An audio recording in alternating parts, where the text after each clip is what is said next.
Thank you, Mr. President. This was a powerful moment.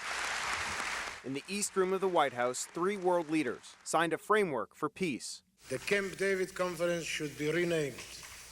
It was the Jimmy Carter Conference. Israeli Prime Minister Menachem Begin and Egyptian President Mohammed Anwar al-Sadat, all smiles. They even embraced. But it wasn't always clear that this moment would even happen. We thought it could be done, but we weren't sure. This is William Quandt. He was on the National Security Council for Carter. I'm here. Had a little more hair in those days. And was there all 13 days of the Camp David Accords. He even prepped the briefing book for Carter before it all began. He says, I've read your book, and I disagree with it. So we'd worked really hard on this, and so the last thing you want to hear is that the guy's actually read it and he disagrees with it. He says, you make it sound like this is going to really be difficult. Carter, ever the optimist, was hoping that they'd have a framework decided in a matter of days. But after the first big meeting between Sadat and Begin, the tone shifted. And he called us all in after and he said, it's not going well. Begin and Sadat were literally shouting at one another. I had to calm them down.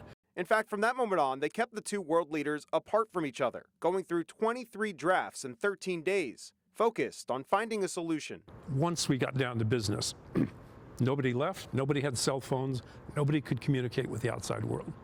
Different than today. In fact, Quandt says that it almost fell apart late in the second week of negotiations when Sadat tried to leave. Carter confronted him, saying that this would end their personal relationship. In other words, you're telling me I have no choice but to stay. And he said, that's right. You have to stay. And he said, okay, but I'm not going to deal with that man, that is Begin. You get the best agreement you can for me, and you tell me when you've got it.